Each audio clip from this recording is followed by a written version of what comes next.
Bienvenue dans cette nouvelle vidéo consacrée sur les types des variables en Python.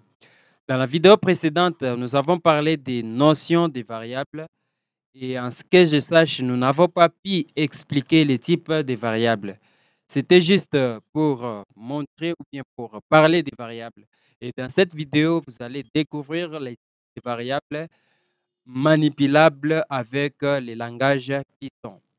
Alors, si vous n'êtes pas encore abonné à la chaîne, abonnez-vous à notre chaîne pour ne rien rater comme notification. Voilà. Donc, le contenu de, bien sûr de cette vidéo est celle de parler des types des variables manipulées en Python. Donc, nous avons eu à ressortir les types des variables. Nous avons plusieurs types de variables, mais ici, nous avons ressorti les types de variables que le langage Python prend en charge. Nous avons en première position les entiers ou bien les int. En deuxième position, nous avons les str qui veut dire les strings en français chaîne de caractères. Nous avons les listes qui ne sont rien d'autre que la liste en français aussi. Nous avons des flottes, nous avons des booles et nous avons des dicks. Ce sont des variables que nous avons ressorties les plus manipulées avec le langage Python. Maintenant, nous allons commencer avec la première, ou bien les premiers types de variables, disons. Donc, nous avons les types int. C'est quoi les types int? Les types int ne sont rien d'autre que des numériques, des chiffres, des nombres. C'est ce qui forme les types int. Int veut dire intègre. C'est pour cette raison aussi qu'on les appelle en Python les int. C'est-à-dire, dans d'autres langages, comme j'avais dit déjà dans les autres vidéos précédentes, que chaque langage de programmation a ses propres concepts. Donc, Python aussi, pour lui, a essayé de comprendre aussi les variables selon lui. Int, str, float, bool, etc. selon lui. Donc, ici, les entiers sont des, comme j'avais dit, je rappelle, ce sont des numériques, ce sont des chiffres, des nombres. Ça dépend des appellations des gens. Donc, par exemple, nous avons notre variable nombre et nous affectons à cette variable 17,05. Ce qui veut dire que nous avons affecté le nombre 17,05 à notre variable. Donc, c'est ce qui concerne les types int. C'est comme ça que j'ai parlé de type. Donc, maintenant, nous avons affecté, comme je répète, nous avons affecté notre nombre est égal, par exemple, à 17,05. Ça veut dire que, comme j'avais parlé dans la vidéo précédente, Python comprend lui-même les types de variables selon les valeurs qu'on affecte à des variables. Comme ici, j'ai parlé des types entiers, nous avons dit que ce sont des nombres. Si j'essaye de mettre, par exemple, je vais connaître les types de cette variable. Je dis, par exemple, print type et entre parenthèses, j'ouvre là, je dis nombre, par exemple, et que j'exécute cette instruction. Vous allez voir, ça va vous donner ici classe int. Vous voyez les int ici, ça signifie que c'est du type entier. Donc, c'est du type entier. Donc, c'est comme ça marche avec les types entiers. Maintenant, nous allons passer à l'autre deuxième type. Ici, nous avons un troisième type, c'est le deuxième type plutôt, c'est le type str. Les str sont des données du type chaîne de caractères, c'est-à-dire les mix des numériques, les alphanumériques, les alphabets et les caractères spéciaux, ce qui forment les strings en anglais. Et Python, pour lui, comprend ça comme str. Par exemple, notre chaîne. Ici, nous avons créé une variable intitulée notre chaîne et le nom de notre chaîne. Le nom de notre chaîne, c'est Berthe Maz. Alors, ici aussi, si on essaye de voir les types de notre variable, vous allez voir que ça va vous afficher aussi les types str. Ici, si on essaye de changer notre variable était intitulée notre chaîne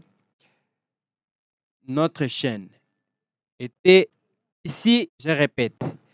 De l'autre côté, on n'a pas mis les guillemets après notre variable parce que c'était des variables du type entier.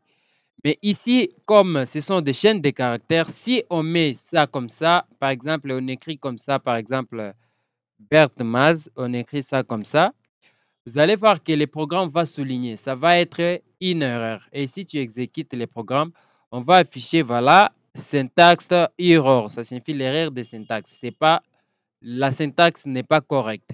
Pour que la syntaxe puisse être correcte, et sachant que nous utilisons les chaînes de caractères, donc nous devons mettre les guillemets, nous devons mettre la valeur attribuée à notre variable de notre chaîne entre guillemets. Et maintenant, si on exécute le programme, vous voyez que zéro erreur. Ça signifie que le programme s'est bien exécuté. Maintenant, pour voir, si on veut voir le type de cette variable, on dit par exemple print type.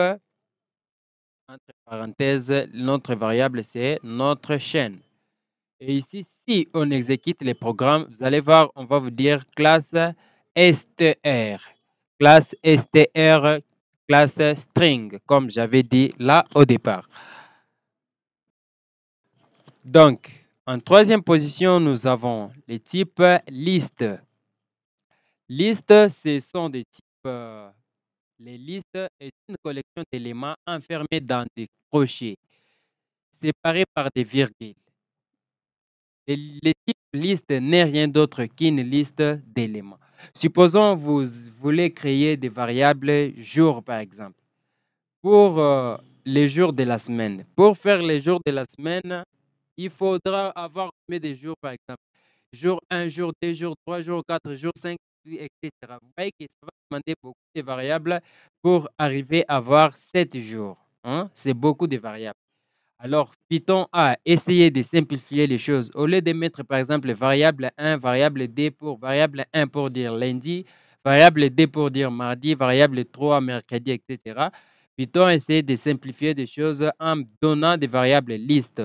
Avec la variable liste, vous avez directement, vous pouvez, grâce à une variable, vous avez toute une liste des jours, des mois, ça dépend. Mais dans cet exemple, nous avons eu à créer une liste des noms et aussi une façon de dédicacer aussi mes abonnés qui interagissent un peu beaucoup avec moi. Nous avons Kinaya, nous avons Bello, nous avons Kabila, Arnola et Authentique. Donc, c'est une liste que nous avons créée. Au lieu de créer par exemple, abonné 1, Kinaya, abonné 2, Bello, abonné 3, Kabila, etc.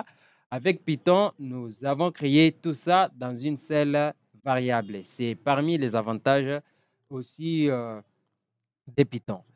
Alors, ça marche comment? Nous avons une variable ici que nous avons créée, nos abonnés par exemple. Une variable comme ça, nos abonnés égales. Au lieu de mettre par exemple abonné 1 par exemple AB1, au lieu de mettre AB1 égale Kinaya par exemple, et après, qu'est-ce que je dis? AB, moi j'écris PT parce que je suis habitué avec base de données. AB1, AB. AB1 égale Kinaya. Et ici pour dire ABD égale Bello, etc. jusqu'à arriver à 10. Vous voyez que c'est un grand travail. Arriver à 10, c'est un grand travail. Alors, pourquoi nous avons créé des listes de variables du type liste? Avec une seule variable, vous avez toute une liste d'éléments. Donc, ici, on a liste abonnés, par exemple. Abonnés égale. Alors, on avait dit que pour des listes, on commence par des crochets et les deux mots sont séparés par des virgules. Ici, je crée ça, j'ouvre les crochets. Et maintenant, comme les mots que je vais mettre entre guillemets sont des variables du type, sont des variables du type chaîne de caractères, je suis obligé de mettre les guillemets. Donc là, je dis Kinaya. Kinaya. Alors, ici, je vais écrire un autre mot. Je dois séparer l'autre par des virgules. Je mets encore guillemets. Je mets Bello. J'ouvre encore. Je mets les guillemets encore. J'écris encore, par exemple, Kabila. Kabila, etc. Et ici, si je vais afficher la liste et que je dis print abonné, print abonné que j'exécute, vous allez voir, voilà, il y a une liste là de mes abonnés qui va s'afficher. Donc là, il s'agit d'une liste. Maintenant, supposons que les variables que vous allez mettre à l'intérieur de votre liste sont des numériques. Là, vous n'avez pas à mettre des guillemets. Vous mettez seulement directement, par exemple, ici, je mets 100. Ici, je mets par exemple 200. Ici, je mets 400 par exemple. Ici, je mets 400. Et ici, quand vous exécutez, vous allez voir, ça va vous donner les montants. Vous n'avez pas à mettre entre guillemets. On a eu à mettre entre guillemets parce que c'était des chaînes de caractères. Et maintenant, pour connaître la liste, ou bien pour connaître les types de cette variable, vous n'avez qu'à faire comme toujours, entre guillemets. Et ici, vous mettez type, vous ouvrez les guillemets encore, abonné, notre variable. Donc ici, si vous affichez, vous voyez là-bas du type classe type liste. Ça signifie que cette variable est du type liste.